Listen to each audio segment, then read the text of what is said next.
예도입니다. 예도는 지금부터 사랑은 없다 라고 하는 주제로 강좌를 열겠습니다.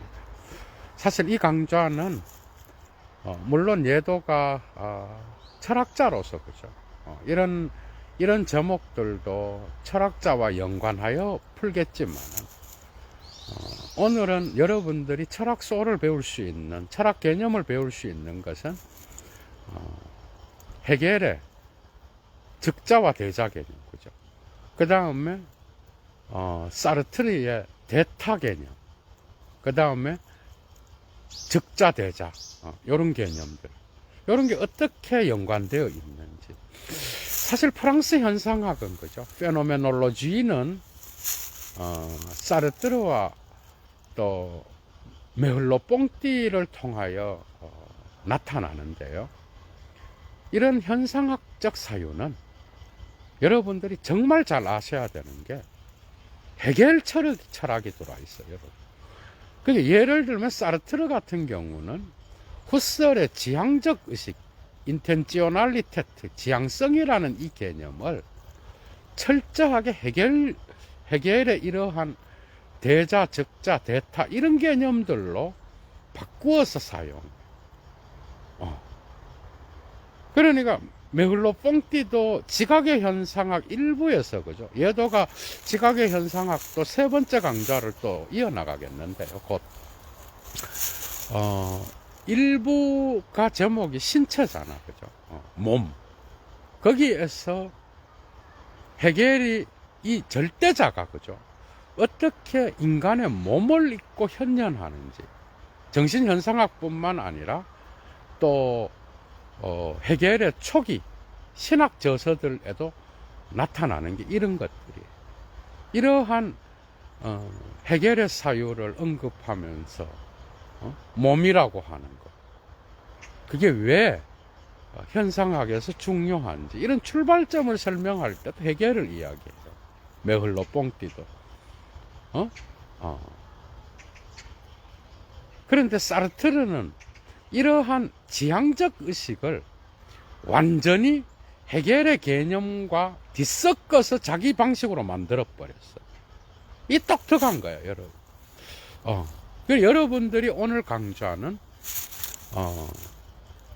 사랑의 권력 관계, 남녀 간의 사랑의 관계 안에서 나타나는 그러한 이야기, 그죠?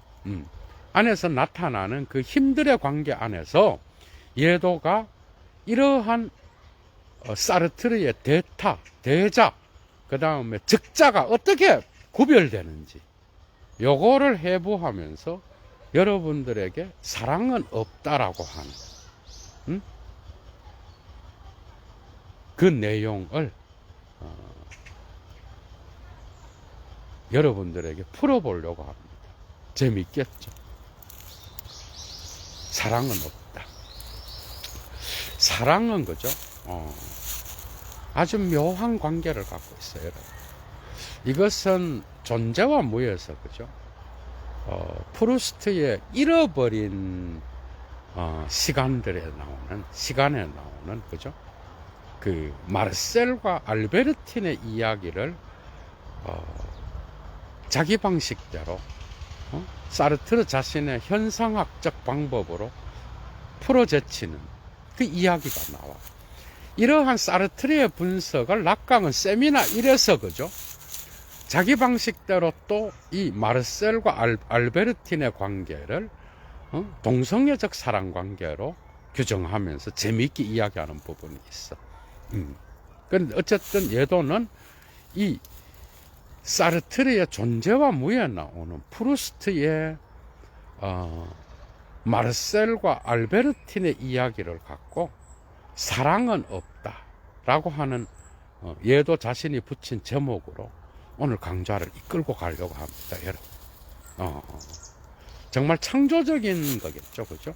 이 강좌를 들으면서 여러분들은 헤겔의 즉자대자 개념, 대타 개념하고 그 다음에 사르트르의 대타 즉자 대자 개념을 저절로 익힐 수 있을 거라. 메를로 뽕띠도 좀 이야기하려고 해요. 여러분 이 강좌 정말 재미있겠죠, 그죠? 특히 사르트르의 작품이나 메흘로 뽕띠의 작품이나 헤겔의 작품을 읽으면서 이런 개념들이 얼마나 여러분들을 힘들게 하느냐 말이에요, 그죠? 이미 예도는 헤겔의 1차 자료 강좌, 헤겔과 포스트 모더니즘 강좌에서 이러한 즉자 대자, 그 다음에 즉자 그리고 대자 존재, 이러한 정반합의 변증법을 이미 충분히 설명을 했고요. 오늘은 사르트르와 연결하여 여러분들에게 이 개념을 숙지시키려고 합니다. 대타 존재. 독일어로 피얼 안더러예요.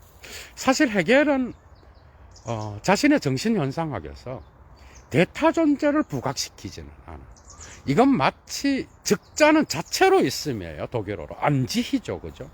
이건 불어로 응수와라 그래요.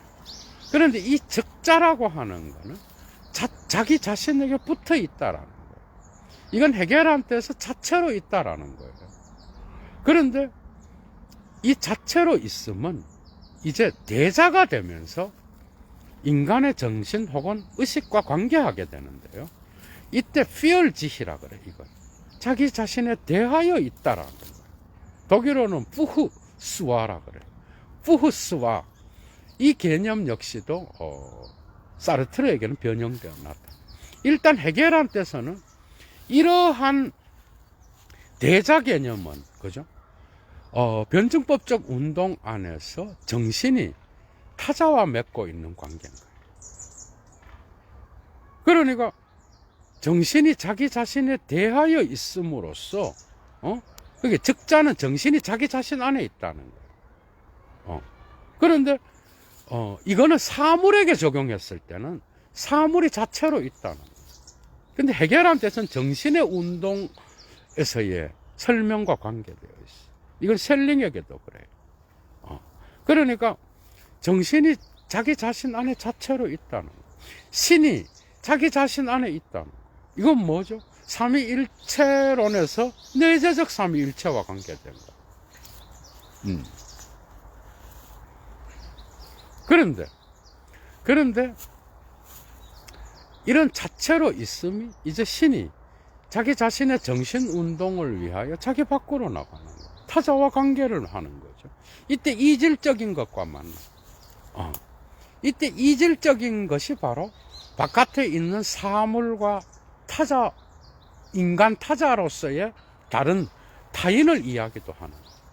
그러니까 이질적인 것이 정신 안으로 받아들여져서 이것이 뭔가 정신의 순수 상태, 정신이 자기 자신과의 관계를 맺는 그러한 즉자의 상태에서 이제 바깥에 있는 이 세계의 사물을 창조하고 만들어내면서 이질적인 것을 수용하는, 이질적인 것과 관계하는 이런 것들이 이제 헤겔한테서는 피얼지인 거예요, 여러분. 이해가 돼요? 헤겔한테서 대자존재는 그런 거예요. 그런데 이제 이게 주인과 노예의 변증법에서도 대자적인 게 있겠죠, 그죠? 자체로 있는 상태는 주인이 자기 자신 안에 있는. 그런데 이 주인이 노예와의 관계 안에서 대자 존재로서 어떤 관계를 맺을 수 있겠죠. 이것이 나중에는 어떤 인정 투쟁을 통하여 적자 대자 존재로 갈 수 있겠죠. 피얼 운트, 안 피얼 운트 지히라 그래. 이 개념은 사르트르한테는 없어. 그러니까 독일어에서 피얼 안더러 대자 존재는 대타 존재는 헤겔한테서는 대자에 들어가는 거예요. 그게 타자의 이질적인 것을 설명하면서 헤겔은 피얼 안더러라는 단어를 써요. 이거는 결국은 헤겔한테서는 대자 존재에 기속되면서 함께 사용되는 단어라. 이해할 수 있겠죠, 여러분?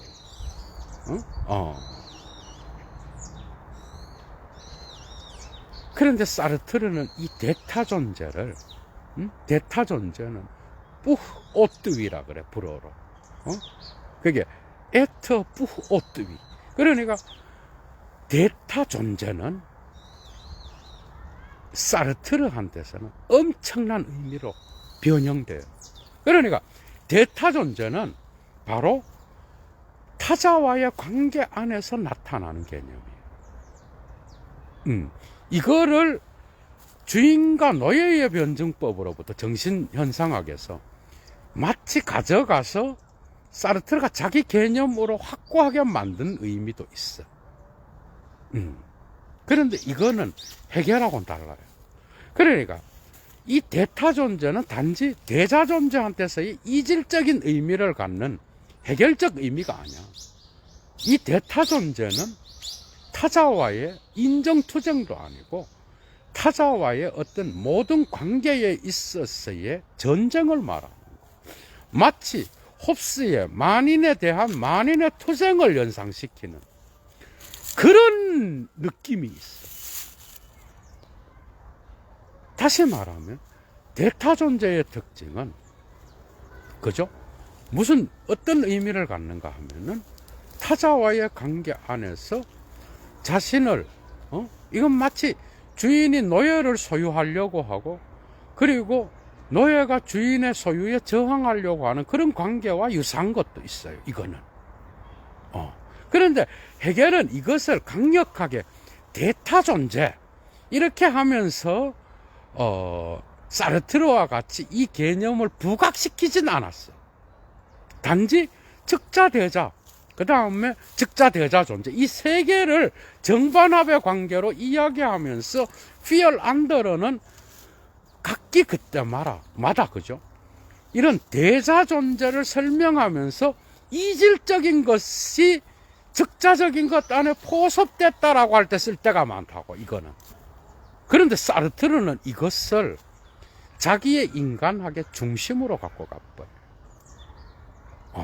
그게 뿌 오뜨위는 무엇을 포함하고 있는가 하면 타자와의 관계 안에서 내가 죽지 않기 위하여 타자를 내가 사물로 만든다는 뜻이 있는 거예요. 이해가 돼요? 타자를 사물로 만드는 거예요. 죽을 때까지 타자는 나에게 지옥인 거예요. 위클로라고 하는 그 사르트르의 희곡에도 그런 게 나오죠. 그죠? 거기에서 지옥, 그것은 바로 타자들이다.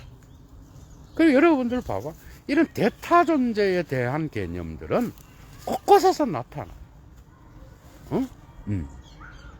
그 다음에 또 존재와 무에서 열쇠구멍에 대한 이야기라든지. 그 다음 구토에서의 국립박물관에서 록강땡 주인공이 그 국립박물관에 걸린 초상화의 시선에서 느끼는 수치심과 모욕감 이런 것들이 대타적인 존재, 시선과 관계되는 거예요. 그게 대타를 가장 근원적으로 설명하는 것은 바로 남녀 간의 관계에서 나타나. 남녀 간의 관계. 남자와 여자는 그죠? 서로 사랑을 하면서 서로를 소유하려고 해요. 이것을 이제 존재와 무에서 사르트르는 가장 원초적인 대타 존재, 오트위를 탁월하게 설명하기 위하여 이러한 프루스트의 잃어버린 시간을 찾아서 해서 그죠? 나오는 마르셀과 알베르틴의 이야기를 이런 대타, 대자, 즉자와 연관하여 관계시키는 거예요. 그러니까 대타 존재의 가장 원초적인 특징, 다시 말하면 내가 나의 의식을 통하여 타자를 사물화시킨다라고 하는. 그래서 타자의 자유를 인정하지 않고 타자를 나에게 예속시키고 노예로 만들려고 하는 이런 인간의 근본적인 그런 타자와의 관계를 바로 대타존재라 그랬던 거예요. 이것이 가장 원초적으로 나는 게 남녀 간의 사랑의 관계에서 드러난다고 본 거예요. 자, 이제 프루스트의 이야기를 따라가겠습니다. 그러니까 사르트르가 인용하는, 그러니까 마르셀은 그죠, 한 여자를 만났어, 알베르틴이라고.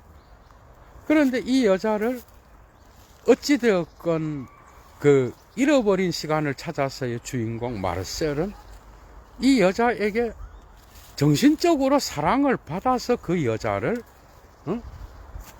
자기에게 머물게 한 게 아니야. 그러니까 물질적인 조건과 집을 주고, 그 다음에 그 여자에게, 알베르틴에게 먹을 것을 주고, 또 그런 물리적인 조건들을, 삶의 어떤 그런 조건들을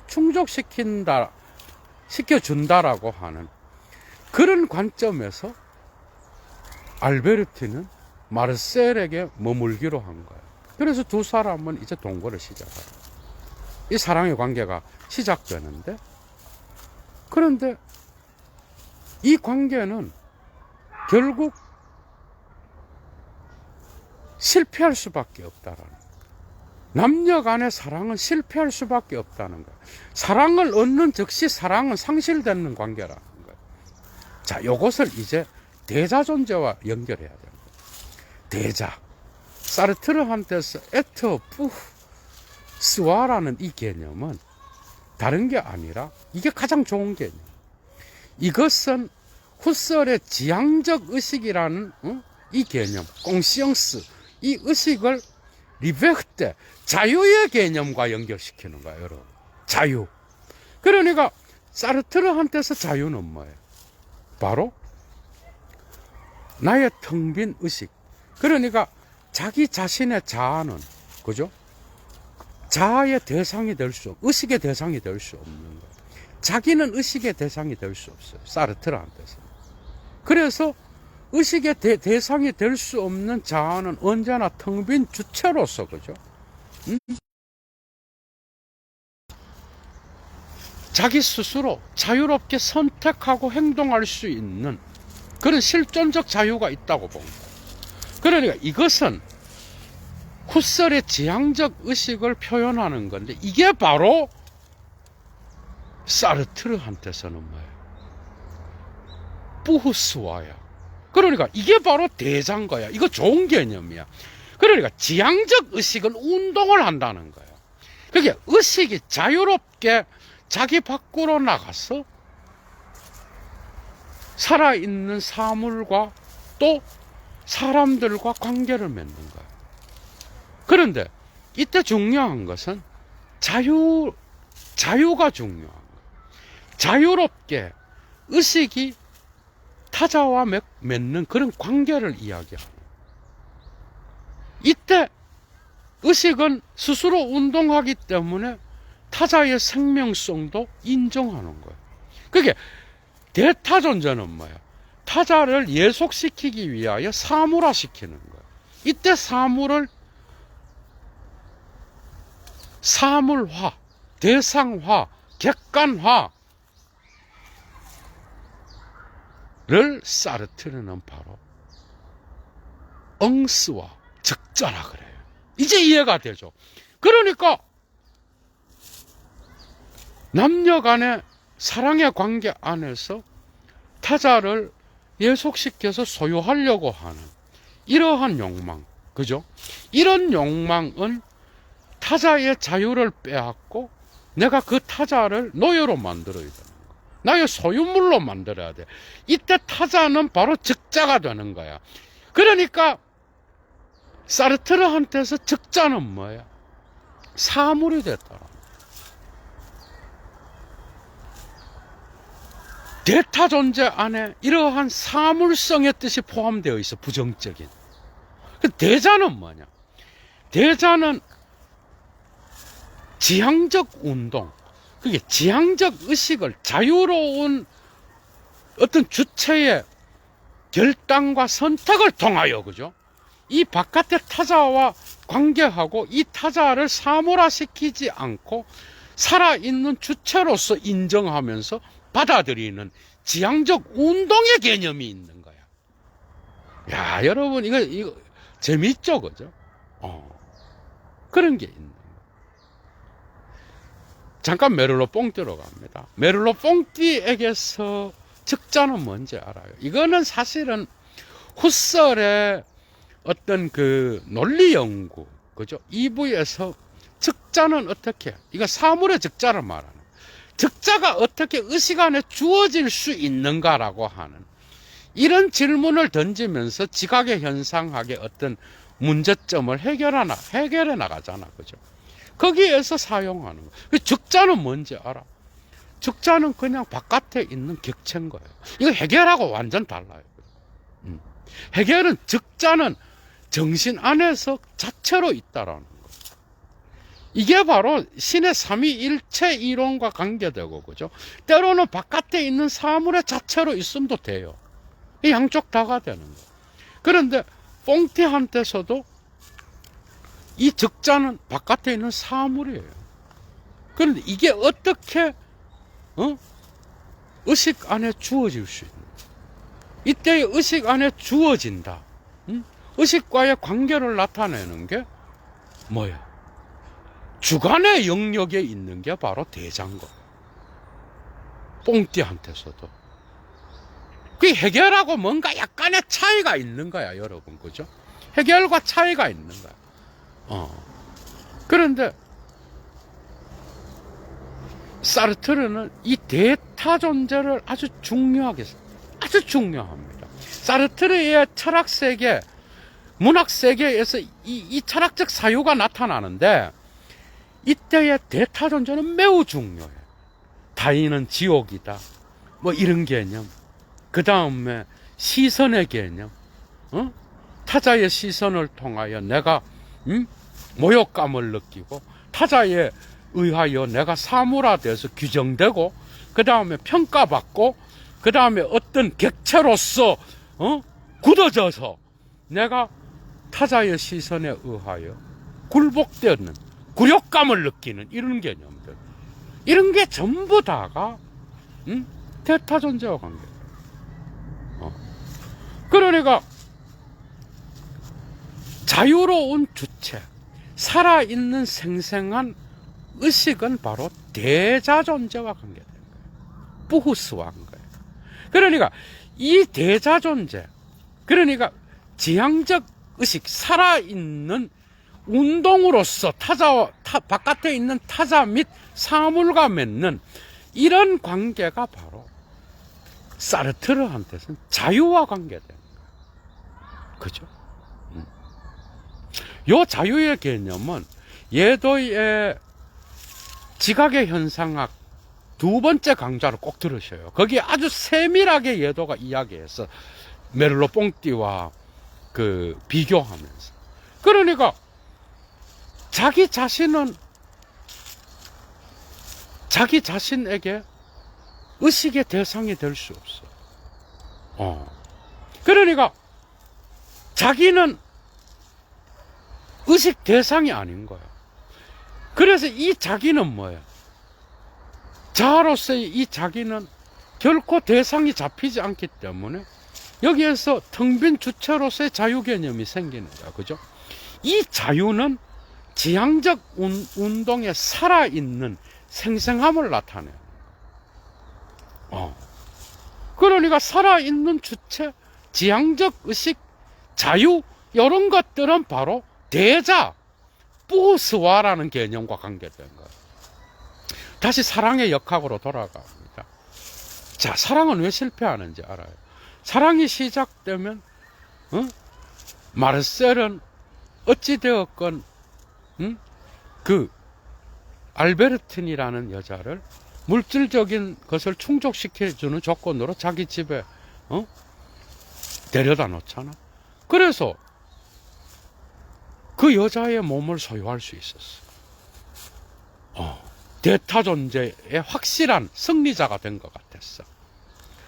그런데 그가 승리했다라고 생각하는 그 순간에 마르셀은 알베르틴이 자기 자신과 육체적 관계를 맺고 사랑을 나누는 것 같지만 그 여자의 지향적 의식, 정신은 자기 자신으로부터 달아난다는 느낌을 갖게 된 거예요. 그러니까 정신은 정신의 의식은 소유하지 못한 거예요. 몸은 소유했지만 마르셀은.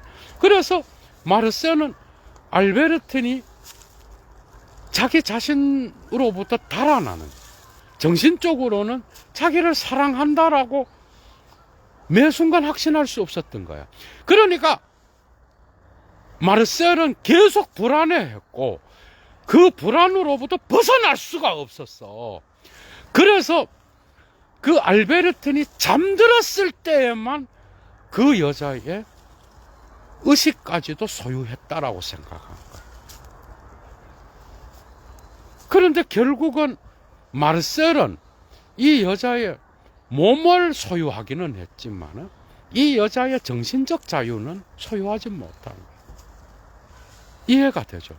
그러니까 마르셀이 이 여자를 얻었다고 하는 그 순간에도, 그죠? 결국 마르셀은 이 여자가 자기 자신을 지향적 의식을 알베르틴이 포기하지 않는 그런 상태, 자유로운 상태에 있었기 때문에 결국 몸만 소유했지 이 여자의 자유는 소유하지 못한 거야. 맞죠? 그래서 잠들었을 때만 안심을 하고 이 여자는 내 여자다 이러면서 그 여자를 몸과 정신을 다 소유했다고 생각합니다. 자, 그러나 마르셀이 이제 더 내려갑니다. 이 여자를 자기의 자유를 감추고, 그죠? 지향적 의식을 갖고 있는 상태에서는 여자의 사랑을 얻을 수 없는 거예요. 그러니까 마르셀은 자기의 자유를 감추고 이 여자에게 노예가 되었다라는 것을 보여줘야 됩니다. 그래서 자기 자신의 자유를 감춘 상태에서 이 여자에게 사랑을 얻기 위하여 나는 너의 노예다라는 것을 보여주려고 하는 거예요. 그런데 결국 그래서 이 여자를 여자의 사랑을 얻기 시작한 거예요. 그래서 어느 날부터 알베르틴은 마르셀을 사랑하기 시작한 거예요. 그런데 문제는 뭔지 알아요? 문제는 그 여자가 마르셀을 사랑하면서부터는 마르셀이 이 여자로부터 흥미를 잃기 시작하는 거예요. 왠지 알아요? 자유로운 주체로서의 생생한 그러한 여자를 사랑했던 거지, 자기 자신에게 노예가 돼서 사물화 되어버린, 그죠? 적자가 되어버린 여자를 사랑하고 싶지는 않는 거예요. 그러니까 마르셀이 이 여자로부터 사랑을 획득하는 그 순간 바로 이 여자는 사물이 되어버리기 때문에, 적자가 되어버리기 때문에 결국 이 여자의 자유를 소유하지 못한 게 되는 것이고, 그리고 자기의 자유를 감추면서 이 여자에게 노예가 되어서 이 여자의 몸을 소유할 때에도 뭐야? 알베르틴은 이 남자를 정신적으로 사랑한 게 아니기 때문에 이 여자의 자유를 소유하지 못한 거. 이해가 돼요? 그러니까 어느 한쪽이건 간에 사랑은 사물화가 될 때라야만 온전한 소유가 일어난다고 보는 거야. 그러니까 사르트르의 자유 개념 안에는 뭐야? 메를로 뽕띠가 말하는 르꼬흐, 몸에 대한 중요성이 사라져요.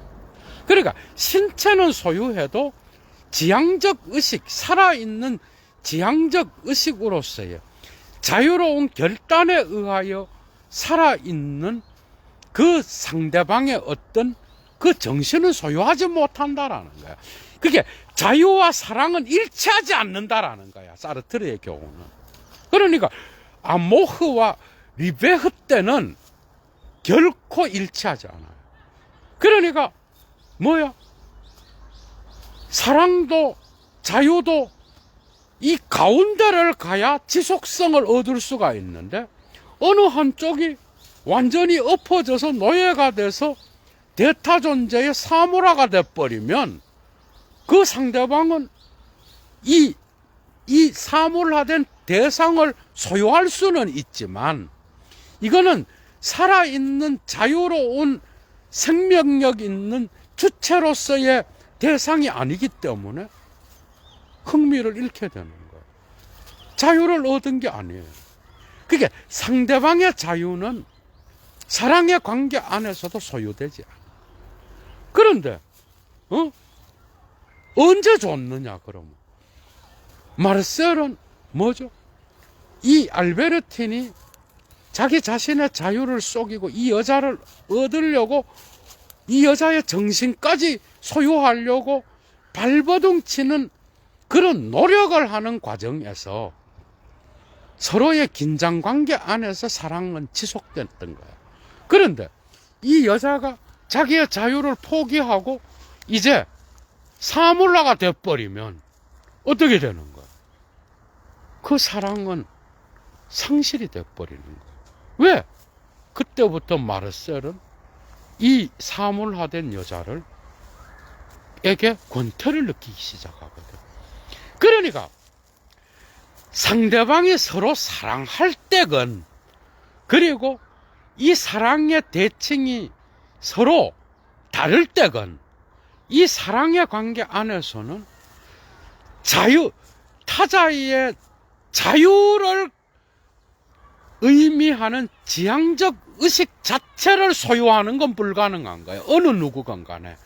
그러니까 그 정신을 소유하려고 했을 때는 결국 사물화로부터 생생한 생명력을 유지시킬 수 있는 대자를 유지해야 되는데, 사랑의 관계는 그걸 허락하지 않거든.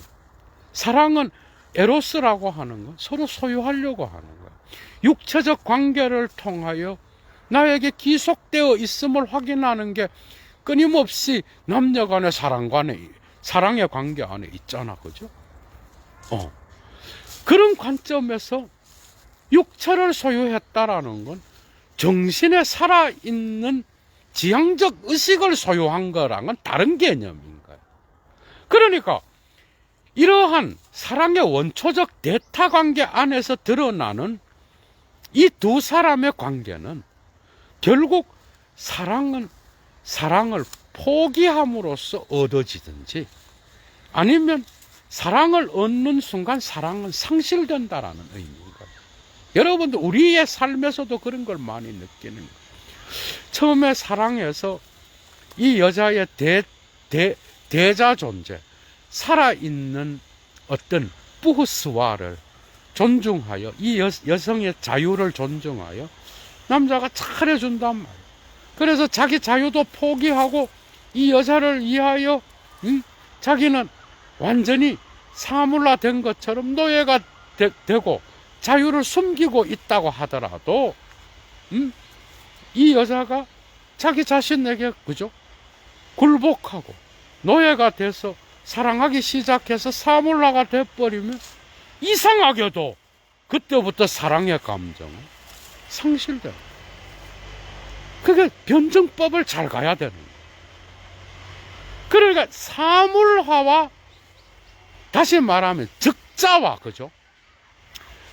대타 관계 안에서 적자화된 이 상태와 대타 관계 안에서 아직 완전히 들어가지 않는 대자 관계, 그죠?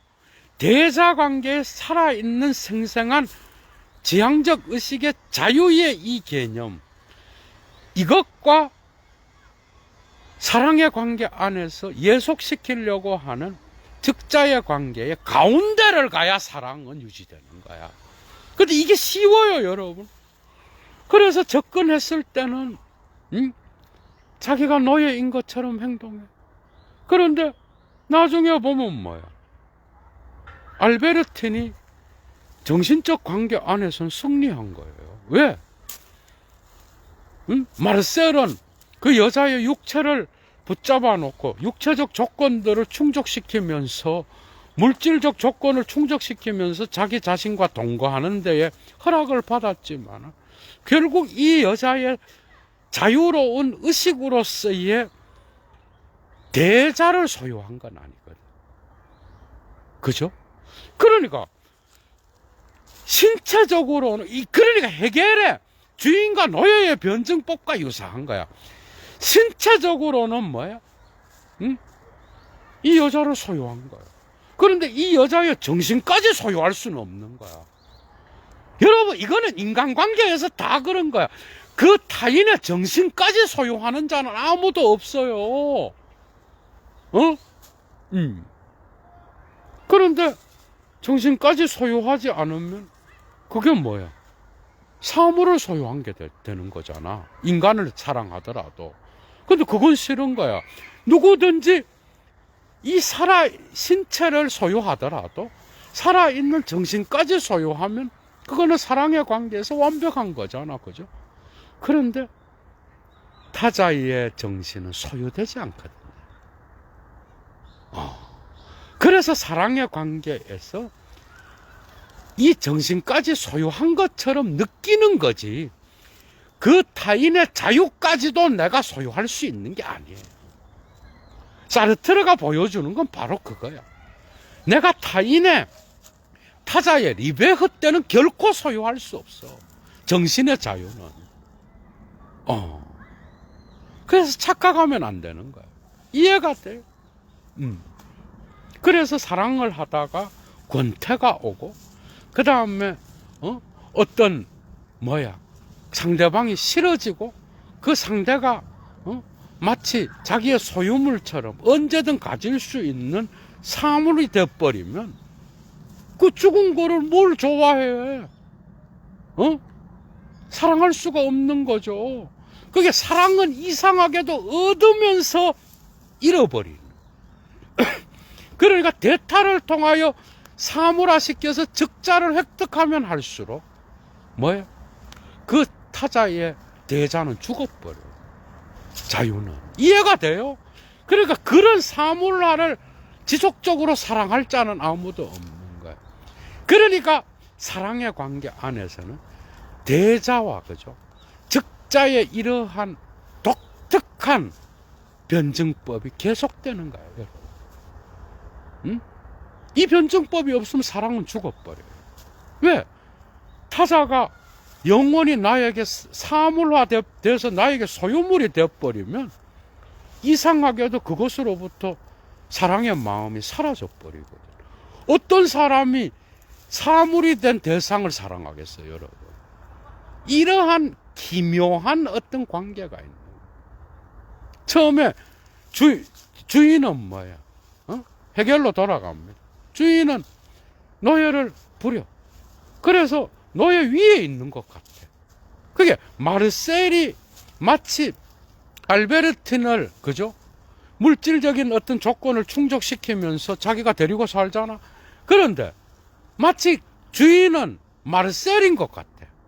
그런데 사물과 직접 관계하면서 노동을 통하여 스스로 독립을 배우는 이 노예는 사실은 사물과의 관계에 있어서 주인보다 정신적으로 더 우위에 있는 거예요. 이해가 돼요? 그런데 이것을 알베르틴에게 적용시키면 알베르틴은 어떤 수단을 다하여서라도 알베르틴이 잠잘 때 이외에는 마르셀은 이 여자를 소유할, 이 여자를 완전하게 정신까지도 소유할 수 있는 거는 잠잘 때밖에 없는 거야. 깨어 있을 때는 이 여자의 뭐죠? 의식까지도 소유할 수 없는 거야. 어느 누구건 그래요. 그러니까 감방에 있는 간수들조차도 정신은 자유로워. 육체는 갇혀 있어도. 이거는 그리스도교의 엄청난 순교의 역사에서도 우리가 볼 수 있는 거야. 그게 타자가 무슨 생각을 하는지, 타자가 자기를 영원히 사랑하는지 안 사랑하는지 이건 육체를 소유하는 것처럼 확인이 되는 게 아닌 거야. 근데 사랑에서 정신적인 어떤 것들을 빼버리면 그게 무슨 사랑이야, 그죠? 그러니까 타자의 자유까지는 소유할 수 없는 그러한 미묘한 어떤 관계가 헤겔의 주인과 노예의 변증법에 나타나듯이, 그죠? 그러니까 노예의 그러한 노예의 몸을 부리고 사물과의 관계에서 노예를 부려서 일을 시키고 먹을 것을 얻는 것은 주인이지만 사실 사물과 직접 관계하여 독립성을 얻는, 정신적으로 더 독립적인 건 노예인 거야. 아무리 주인이 똑똑해도 이 노예가 직접 사물과 관계하는 노동을 통하여 관계하는 거는 주인은 할 수 없는 거야. 그게 노예가 없으면 결국은 이 사물을 통하여 획득되는 식량이라든지 그런 다양한 물자들을 주인은 직접 얻을 수 없는 거예요. 그게 어떻게 보면 정신적으로 노예가 상위에 있는 거야. 그러니까 알베르틴이 마르셀을 사랑하지 않는 것도, 그죠? 사랑하지 않는 것도 어떻게 보면 정신적으로 자기의 자유를 포기하지 않고 마르셀에게 육체는 주었지만 포기하지 않는 그 상태, 대자의 상태. 그것은 마르셀은 결코 얻을 수 없었던 거예요. 이 상태는 마르셀보다는 알베르틴이라는 이 여인이 훨씬 더 정신적으로 상위에 있다고 볼 수 있겠죠. 그래서 우리는 사랑의 관계에서, 그죠? 상당히 어려운 길을 갈 수밖에 없는 거예요. 이건 정신의 관계와 육체의 관계가 복잡하게 뒤엉켜져 있지만은 우리는 타자의 자유까지, 타자의 지향적 의식인 대자까지 소유할 수는 없어. 대타 존재가 확실하게 만들 수 있는 건 즉자밖에 없는 거야, 소유할 수 있는 거는. 이러한 만인에 대한 투쟁이 사르트르 철학에서 끊임없이 나타나는 거예요, 여러분. 타자와의 관계 안에서. 이해가 되죠. 그래서 이 대타라는 개념은 사르트르한테서는 정말 핵심 개념으로 나타났고, 이것이 그의 어떤 철학에서 아주 지배적인 담론으로 들어와 있는 거예요. 대자 개념도 그렇죠. 적자 개념도 함께 고려돼야 돼. 그 유명한 문구들이 전부 다가 이 대타 존재를 설명하면서 나타나는 거예요. 부오뚜위를. 여러분 재미있었죠? 이런 방식으로 여러분들이 사르트르의 개념들을 정리하면 될 것 같아, 그죠? 자, 여러분들 좋은 저녁 되십시오. 예도는 물러갑니다. 오늘 또 여러분 예도의 클래스 있는 고전 강좌를 통하여 여러분들에게 서양의 고전을 읽는데요, 그죠? 도움이 되었을 거라고 생각합니다. 여러분 어디에 계시든 건강하시고요. 그리고 여건이 되시는 분은 예도TV로 많은 분들이 자발적 수업료 보내주시면 감사하겠습니다. 추스